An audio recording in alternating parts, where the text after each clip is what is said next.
Lines and angle, ये बहुत important concept है, बहुत इम्पॉर्टेंट लॉजिक है, क्योंकि यहीं से शुरुआत होती है ट्रायंगल, पैरेललोग्राम, क्वाड्रिलेटरल, इन सारी चीज़ों की शुरुआत यहीं से होगी।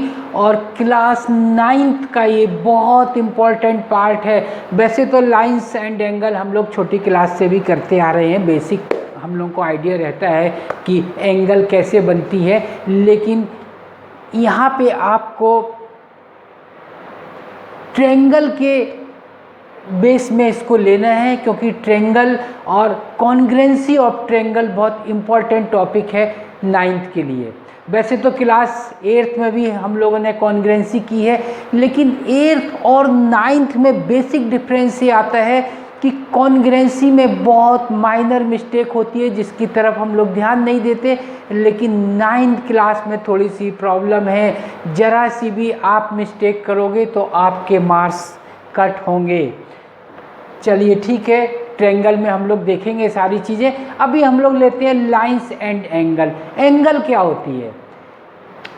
जब भी दो line, when two line intersect each other, ये दो लाइन यहाँ इंटरसेक्ट कर रही है, तो ये जो आपके इंटरसेक्टिंग पॉइंट में ये जो बन रहे हैं ये होते हैं एंगल। एक चीज़ ध्यान रखना है, एंगल हमेशा कब बनेगी? When two straight line intersect each other. यदि एक लाइन भी, एक स्ट्रेट लाइन है, दूसरी कोई कर्व है, तो एंगल फॉर्म होने वाला नहीं है। इस चीज़ का बारीकी से ध्यान रखना है। चलिए यहाँ पे हम लोग लेते हैं, यदि दो पैरेलल लाइन है तो if there are two parallel lines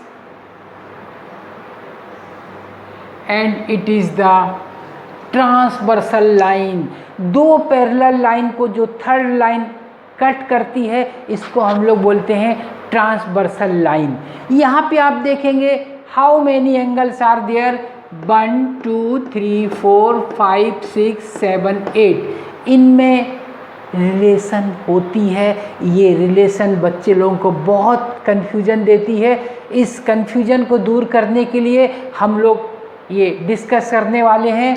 ये साइन होती है पैरेलल लाइन।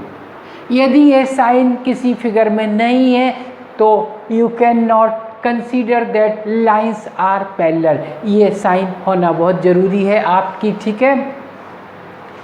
ये दोनों एंगल,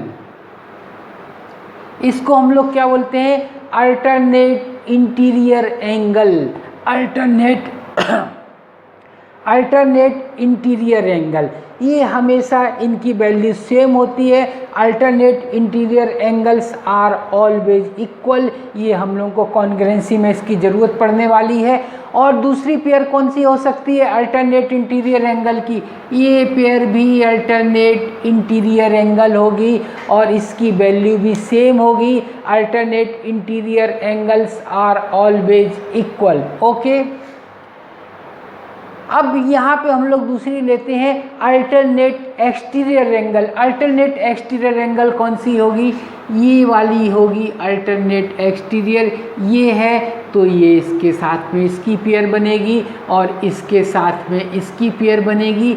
अल्टरनेट एक्सटीरियर एंगल ये लाइन के एक्सटीरियर साइड में बन रहे हैं, और ये जो मैंने पहले बताए थे अल्टरनेट इंटीरियर, ये लाइन के इंटीरियर साइड में बन रहे हैं। इसी बेस पे अल्टरनेट इंटीरियर और अल्टरनेट एक्सटीरियर इनकी नाम दी गई है, ठीक है।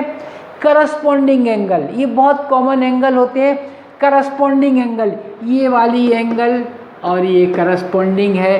ये वाली एंगल भी करस्पॉन्डिंग है। ये वाली एंगल, ये एंगल भी करस्पॉन्डिंग है। ये एंगल भी करस्पॉन्डिंग है। इनकी बहुत ज़रूरत पड़ती है। करस्पॉन्डिंग एंगल्स जो होते हैं हमेशा इक्वल होते हैं, इनकी वैल्यू हमेशा इक्वल होती है। वर्टिकली अपोजिट, ये सबको मालूम है, बहुत कॉमन चीज़ है। आप लोगों ने क्लास 8 तक खूब सारे क्वेश्चन किए। वर्टिकली अपोजिट, ये दोनों वर्टिकली अपोजिट है, ये दोनों भी वर्टिकली अपोजिट है। ये वर्टिकली अपोजिट, ये वर्टिकली अपोजिट। इस चीज़ का आपको ध्यान देना है। Vertically angle, vertically opposite angle हमेशा इक्वल होते हैं। जैसे मैंने यहाँ पे लाइन बनाई, सपोज ये दो इंटरसेक्टिंग लाइन है, ये ऊपर वाली एंगल और ये कौन सी लाइन है आपकी, कौन सी एंगल है, alternate vertically opposite angle. Vertically opposite angle में आप देखेंगे यदि मैं ऊपर वाली एंगल को साइज कम कर रहा हूँ तो नीचे वाली भी कम हो रही है, ऊपर वाले एंगल की साइज में यदि इंक्रीज कर रहा हूँ तो नीचे वाली भी इंक्रीज हो रही है। That means vertically opposite angles are always equal. यदि एक वर्टिकली अपोजिट एंगल को आप इंक्रीज या डिक्रीज करेंगे तो सेम वैल्यू मेंटेन करते हुए दूसरी एंगल जो उसके वर्टिकली अपोजिट है ये भी अपनी वैल्यू चेंज करेगी और हमेशा इक्वल रहेंगे। जैसे आपने कैंची देखी होगी कट करने वाली, सबसे अच्छा एग्जाम्पल है, आप कैंची से समझिए, वहाँ भी दो लाइन एक दूसरे को इंटरसेक्ट करती हैं और जब भी कैंची को आप छोटा बड़ा करेंगे तो आप देखेंगे ऊपर और नीचे की एंगल एक साथ या तो इंक्रीज होती है या डिक्रीज होती है। ये सारी चीज़ों को आप लोगों को ध्यान रखना है और ये कौन कौन से एंगल होते हैं ये हम लोग क्वेश्चनों के साथ साथ करते जाएंगे, लेकिन बेसिक चीज़ें मैंने बताई आपको। अल्टरनेट इंटीरियर एंगल ये है, अल्टरनेट एक्सटीरियर एंगल ये है, वर्टिकली अपोजिट ये है आपके वर्टिकली अपोजिट, करस्पॉन्डिंग एंगल ये एंगल इसके करस्पॉन्डिंग है और आपकी ये एंगल इसके करस्पॉन्डिंग है। इन एंगलों की वैल्यू हमेशा इक्वल होती है, ये हमेशा इक्वल होते हैं। चलिए कुछ क्वेश्चन हम लोगों ने यहाँ लिए हुए हैं, इन क्वेश्चनों को हम लोग डिस्कस करते हैं। फर्स्ट क्वेश्चन लेते हैं आज हम लोग। फर्स्ट क्वेश्चन की फिगर आपको दिख रही है, ये कुछ इस टाइप की फिगर है आपकी। ये यहाँ से एक लाइन इंटरसेक्ट कर रही है और ये है आपकी लाइन एक्स वाई और ये है आपकी वैल्यू सी, ये है एन, ये है एम, ये पी। यहाँ पे आप देखेंगे ए बी और ये यहाँ पे साइन बनी हुई है। इसमें आप देखेंगे आपको you have to find the value of C. How can you find the value of C? C की वैल्यू के लिए आपको ए और बी की वैल्यू पहले फाइंड करनी होगी, क्योंकि सी की वैल्यू ए और बी से रिलेटेड है, जुड़ी हुई है। एक कंडीशन यहाँ और दी हुई है, A ratio B is equal to 2:3। आप एक चीज़ यहाँ देख रहे हैं कि X Y, it is given in the question that X Y is a line. X Y line है, ये वाली एंगल 90 डिग्री है, it is also given in the question. So the value of A and B और sum of A and B is 90 degree because XY is a line and this angle is right angle. So we can consider A plus B is equal to 90 degree. इनको आप यहाँ consider कर लीजिए। इस type के question आपने 8th में भी किए। इनकी वैल्यू हम लोग ले लेते हैं 2x and 3x. Okay, so 2x plus 3x is equal to 90 degree, 5x is equal to 90 and x is equal to 18. x की वैल्यू आपको मिली है 18. ओके, अभी आपको c की वैल्यू चाहिए है। b की वैल्यू कितनी होगी? b is 3x, so b is equal to 3x and it is 3 multiply 18, it is 54. Okay, and B and C, ये भी बहुत इंपॉर्टेंट टर्म है। B and C are linear pair. Linear pair कौन से angle होते हैं? जो एक स्ट्रेट लाइन के एक साइड में बनते हैं और स्ट्रेट लाइन कितने एंगल की होती है? 180 डिग्री। ये चीज़ हमेशा ध्यान रखेंगे, स्ट्रेट लाइन हमेशा 180 डिग्री की ही होती है। तो ये स्ट्रेट लाइन 180 डिग्री की है, that means sum of B and C is 180 degree and we know the value of B, so it is b plus c is equal to 180, b is 54 plus c is equal to 180, so c is equal to 180 minus 54, कितनी इसकी value हो जाएगी आपकी? 126 इसकी value होगी आपकी और यही हमारी आंसर है। ठीक है, तो c की वैल्यू कितनी आई है? 126। सी की वैल्यू के लिए हमने ए और बी की वैल्यू पहले फाइंड की है। आप देखेंगे क्वेश्चन में कुछ ना कुछ क्लू जरूर होता है और इस क्लू को ही हम लोग यूज करते हैं। एक चीज़ और हमेशा ध्यान रखिए, लाइन्स एंड एंगल और ट्रेंगल में विशेषकर जब हम लोग कॉन्ग्रुएंसी और ट्रेंगल करेंगे, सबसे पहले आपको मेंशन करना है क्वेश्चन में क्या गिवन है, उसको आप लिखेंगे गिवन, और सारे पॉइंट जो क्वेश्चन में गिवन है उनको आप वहाँ लिखेंगे।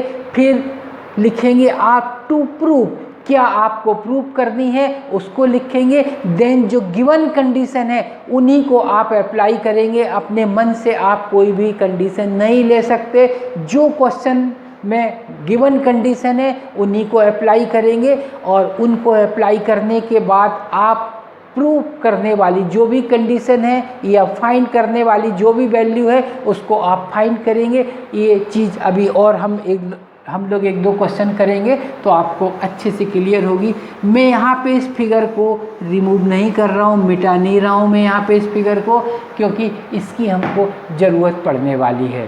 क्वेश्चन नंबर 2 कुछ इस टाइप की फिगर है, A and B.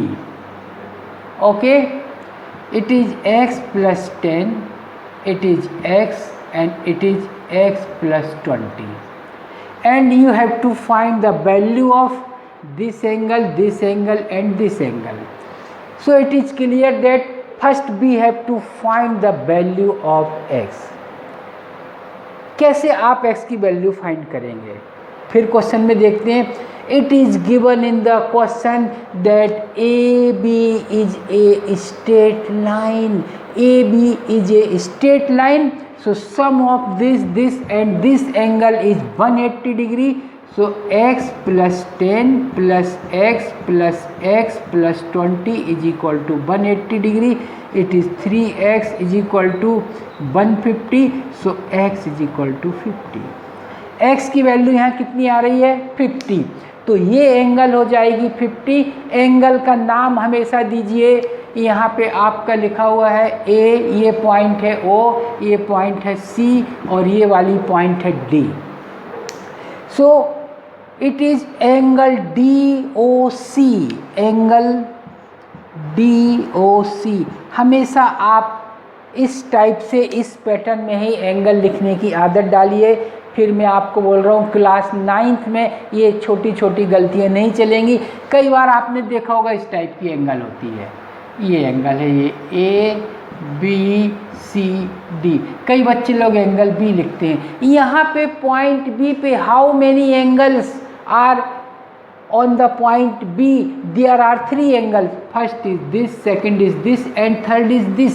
So how can you decide what is the value of angle B? Clear लिखेंगे, angle ABD that means it is this, angle DBC that means it is this, and angle ABC ये है। Angle का पूरा complete नाम लिखेंगे आप, और उसके पहले एंगल की साइन बनाएंगे। यदि मैंने एंगल की साइन यहाँ नहीं ली तो DOC का मतलब स्ट्रेट लाइन भी हो सकती है, ठीक है। तो एंगल की साइन हम लोग यहाँ जरूर बनाएंगे। बाद में देखिए यहाँ पे एक बहुत अच्छी समझने वाली चीज़ है, यदि मैंने DOC लिख दिया, इसका क्या मतलब है? It may be straight line and O is the point on AC on DC।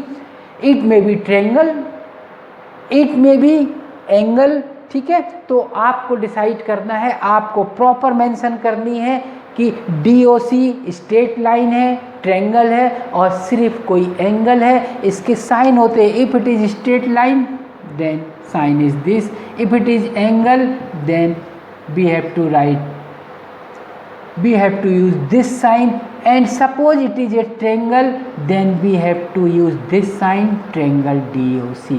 ये जब हम लोग ट्रायंगल करेंगे तो आपको ये सारी चीज़ें अच्छे से क्लियर होंगी। ये छोटी छोटी मिस्टेक आप लोग ध्यान रखें, ये मिस्टेक नहीं होनी चाहिए, ठीक है। चलिए इसकी वैल्यू आ गई है। अभी भी हम लोग क्वेश्चन नंबर 1 की फिगर मिटाने वाले नहीं हैं। क्वेश्चन नंबर 3 की फिगर ये यहाँ है, और आपको फाइंड करनी है x की value. You have to find the value of x। सिर्फ ये फिगर दी गई है, ये a है, ये b है, ये c है, d है, ऐसा कुछ भी क्वेश्चन में नहीं है। तो क्या हम लोग इसकी वैल्यू ऐसा ले सकते हैं, a this and this are linear pair, then 3x plus 3x is equal to 180, 6x is equal to 180, then x is equal to 30। क्या ये लॉजिक सही है? ये लॉजिक गलत है। आप ऐसा नहीं कर सकते। यदि ऐसे करने से क्वेश्चन की आंसर आती तो इन दोनों का क्या मतलब है, क्या यूज है इनके? ठीक है, आप इन दोनों को दिस एंड दिस एंगल को आप लीनियर पेयर कंसीडर नहीं कर सकते हैं। क्यों?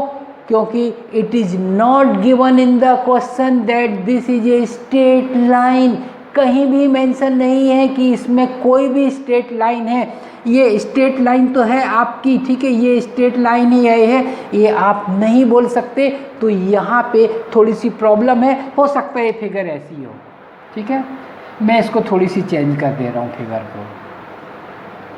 अब क्या करेंगे आप, इट इज़ 3x, ठीक है। तो यहाँ पे इस टाइप के क्वेश्चनों में आप एक चीज़ हमेशा ध्यान रखेंगे, इस लॉजिक को यहाँ यूज नहीं करनी है आपको। तो फिर कौन सा लॉजिक यूज करें? आखिर x की वैल्यू फाइंड करने के लिए कुछ तो गिवन होना चाहिए। कुछ भी गिवन नहीं है इस क्वेश्चन में। लेकिन आप देखेंगे एक चीज़ है जो कई जगह क्वेश्चनों में यूज होती है, बहुत ज़्यादा यूज होती है, sum of these four angle is always 360 degree. इस कॉन्सेप्ट को आप यूज करेंगे। सर्किल कितने एंगल की होती है? सर्किल हमेशा 360 डिग्री की होती है, इसकी एंगल होती है 360 डिग्री। पूरा सर्किल कंप्लीट होने के बाद में 361, 362 लेते हैं। हालांकि अभी आप लोगों की यूज में नहीं है ये, जब आप 11th क्लास में ट्रिग्नोमेट्री वगैरह करेंगे तब इन सारी चीज़ों की यूज होगी। अभी हम लोग सिर्फ एक सर्किल और 360 डिग्री की बात करने वाले हैं। तो यहाँ एक चीज़ क्लियर है, 3x plus 3x plus 150 plus x is equal to 360। Okay, now we can find the value of x। ठीक है, it is 6x, ये 7x is equal to 360 minus 150, तो ये हो जाएगी 7x is equal to 210 and x is equal to 30 degree. हालांकि यहाँ पे 30 डिग्री इसकी वैल्यू आ रही है। ठीक है, 30 डिग्री इसकी वैल्यू आ रही है। तो पहले जो हम लोगों ने लॉजिक यूज किया था उसमें भी x की वैल्यू 30 डिग्री आई थी। लेकिन क्या पहले का लॉजिक सही था? क्या पहले जिस लॉजिक से हम लोगों ने किया था उसको कंसीडर किया जा सकता है? कंसीडर उसको किया जा सकता है, लेकिन थोड़ा सा आपको हाई लेवल पे सोचना पड़ेगा। These two angle are equal, 3x and 3x, that means these two angles are equal. तो फिर ये स्ट्रेट लाइन होनी चाहिए। ये कॉन्सेप्ट आप यूज कर सकते हैं, लेकिन ना करें तो ठीक है। आप इस लॉजिक को लीजिए और ये लॉजिक सबसे बढ़िया है इस क्वेश्चन को सॉल्व करने के लिए। अब ये जो फर्स्ट क्वेश्चन की मैंने फिगर बनाई हुई है, इसको मैंने क्यों अभी तक यहाँ से रिमूव नहीं किया है? देखिए आप, हमने इस क्वेश्चन को सॉल्व करने में क्या कॉन्सेप्ट लिया था? a plus B is equal to 90 degree. क्यों? क्योंकि ये 90 डिग्री है। यदि मैं इस चीज़ को यहाँ से गायब कर दूँ, ये होती है 90 डिग्री की sign, then you can not consider that sum of a and b is 90 degree. अभी यहाँ पे 90 डिग्री की साइन है तो आप यहाँ पे ले रहे हैं, क्योंकि it is given in the question that X Y is a line. X Y line है क्वेश्चन में दिया हुआ है और ये एंगल 90 डिग्री है। That means sum of A and B is 90 degree. यदि ये साइन यहाँ से मैंने गायब कर दी है, अभी आप कंसीडर नहीं कर सकते कि ए और बी की सम 90 डिग्री होना चाहिए। तो ये छोटी छोटी चीज़ें हमेशा आप लाइंस एंड एंगल और ट्रायंगल में आप लोग यूज करेंगे और इन चीज़ों पे बहुत विशेष ध्यान रखेंगे, वरना यहाँ पे मिस्टेक हो सकती है। ये साइन होना यहाँ पे बहुत ज़रूरी है। ये 90 डिग्री की साइन हो